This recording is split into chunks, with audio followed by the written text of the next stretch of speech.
Thank you all, thank you. तो अब चलते हैं वापस। Okay, bye bye. Nice to meet you. Nice to meet you to.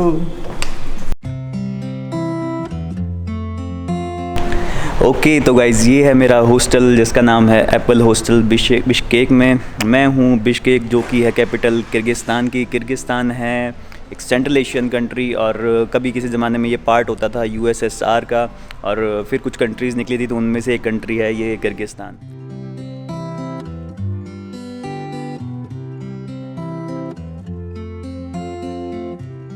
मुझे आए हुए हो गए हैं लगभग 3-4 दिन बिश्केक में, किर्गिस्तान में, लेकिन कुछ ज़्यादा मैं रिकॉर्ड कर नहीं पाया, और जो किया था वो थोड़ा प्रॉब्लम की वजह से मतलब डाटा करप्ट हो गया और मैं उसका वीलॉग नहीं बना पाया। तो और वैसे भी ज़्यादा मैं लगा हुआ था, जो मेरी पिछली दुबई सीरीज़ थी उसको एडिट करने में, तो काफ़ी टाइम उसमें निकल गया, या फिर थोड़ा सा यहाँ के लोगों को समझने में, यहाँ का जो मौसम है उसमें अडेप्ट करने के लिए इसमें 3-4 दिन लग गए।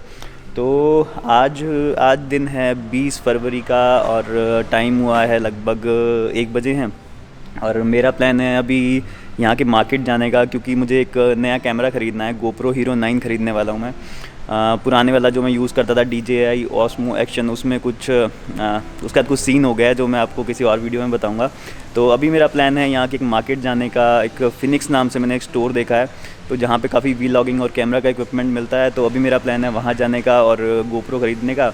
देखते हैं इंडिया के कंपैरेटिवली क्या रेट मिलता है, और क्वालिटी तो खैर सेम ही होगी, तो क्या कुछ चीज़ें मिलती हैं ये देखूंगा। और अभी मैं जाऊंगा यहाँ से लगभग 4 किलोमीटर की दूरी है, तो ट्रांसपोर्टेशन यहाँ पे पब्लिक ट्रांसपोर्टेशन भी है, लेकिन मैं यूज़ करने वाला हूँ येंडेक्स टैक्सी, क्योंकि यहाँ पे जो टैक्सी सर्विसेज हैं बहुत डर्ट चीप हैं।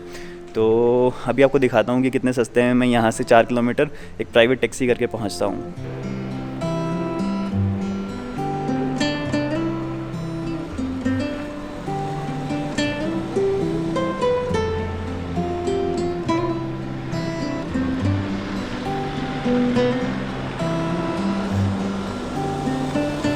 तो 86 सोम का दिखा रहा है किराया। यहाँ से हम करते हैं इसको order. Looking for a car. अभी जल्दी यहाँ पे कार आ जाएगी।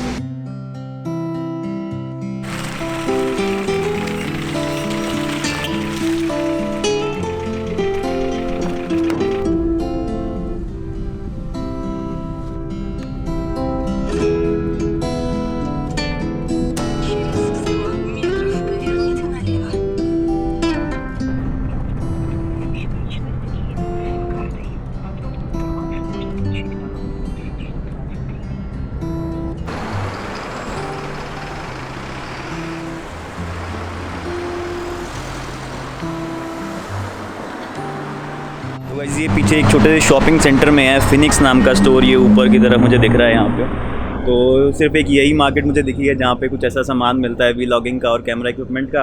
और मैंने ट्राई किया, लेकिन ज़्यादा कोई ऑप्शन है नहीं है यहाँ पे अपनी तरीके के। यहाँ पे अमेज़ॉन वगैरह ऐसे कुछ ऑनलाइन शॉपिंग पोर्टल भी नहीं है, तो बहुत ज़रूरी है इसलिए लेने जा रहा हूँ। तो चलते हैं।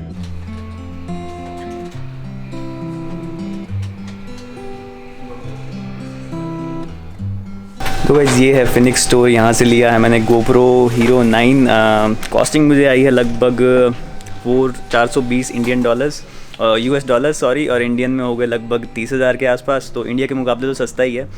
यहाँ पे भैया हैं जिन्होंने मुझे ये दिया है। इंग्लिश नहीं समझते हैं, तो गूगल ट्रांसलेट की मदद से इनसे मैंने बात की। तो छोटी सी दुकान है, लेकिन मतलब सब वीलॉगिंग से रिलेटेड सामान है। बैग्स वगैरह रखे हुए हैं, ऊपर की साइड पे बैग्स हैं, बाकी काफ़ी कैमरा है, DJI का सामान है, ड्रोन वगैरह का सामान है। तो फ़िलहाल के लिए तो अभी यही GoPro ले रहा हूँ। मुझे थोड़ा माइक्स भी लेने थे, लेकिन कुछ अडेप्टर की दिक्कत आ रही है, और यहाँ पे पूरे किर्गिस्तान में कहीं मिलना इम्पॉसिबल है। तो फ़िलहाल के लिए अभी 30,000 रुपये में GoPro Hero 9, और इसको भी यूज़ करेंगे आगे। फिर इसको यूज़ करूँगा तो आपको रिव्यू भी दूंगा कि कैसा है ये, कैसा नहीं है। तो वैसे ये है हीरो GoPro 9। इसकी यहीं पे अनबॉक्सिंग करते हैं। पेमेंट मैंने इनको डॉलर्स में ही की है, मैं कैरी कर रहा था इंडिया से साथ में, तो इसकी अनबॉक्सिंग अभी आपके सामने ही करते हैं।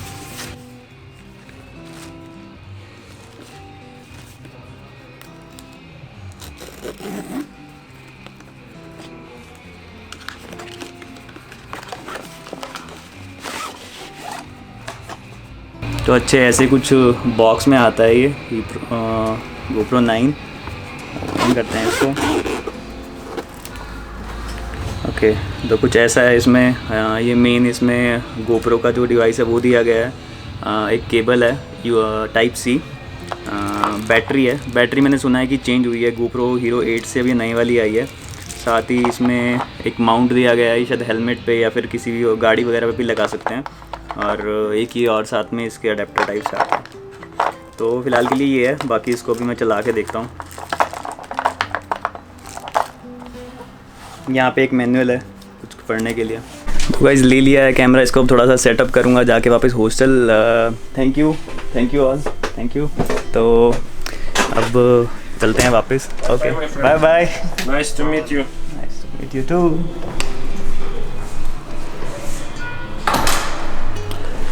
तो यहाँ से वापस येंडेक्स करूँगा, जाऊँगा हॉस्टल की तरफ और फिर थोड़ा इसमें सेटअप करूँगा, इसमें मेमोरी कार्ड वगैरह डाल के, और फिर इसको यूज़ करते हैं आगे किर्गिस्तान को अपने कैमरे में रिकॉर्ड करने के लिए।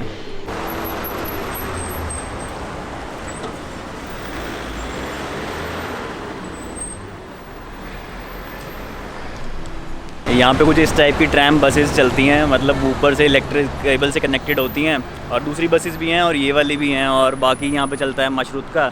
सब में सफ़र करेंगे। अभी किर्गिस्तान का हमारा सफ़र बहुत ही लंबा होने वाला है, काफ़ी जगह मैं जाने वाला हूँ, शायद कहीं मौका मिलेगा तो वॉलंटियर भी करूँगा। तो हर तरीके की ट्रांसपोर्ट में ट्रैवल करेंगे और आपको दिखाते रहेंगे, खुद भी देखते रहेंगे दुनिया।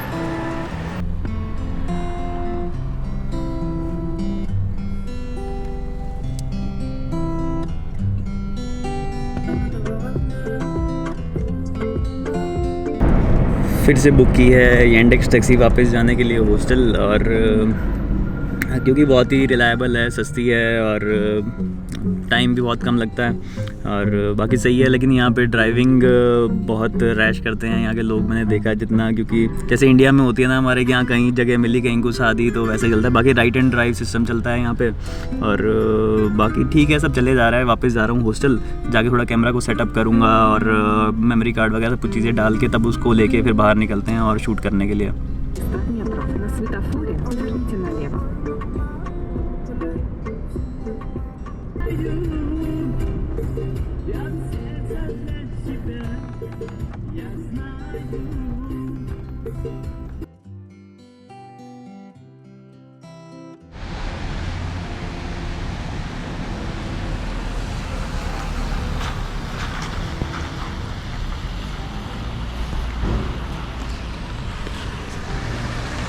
तो जी सुबह सुबह का टाइम है, मतलब मेरे लिए तो सुबह ही है, आपके लिए शायद ज़्यादा होगा। वैसे यहाँ पे टाइम अभी 12 बज चुके हैं और उठता थोड़ा लेट ही हूँ यहाँ पे, क्योंकि ठंड का टाइम है तो सोते हुए भी लेट हो जाता है और सुबह उठते हुए भी फिर लेट ही हो जाता है। यही होता है मॉर्निंग टाइम।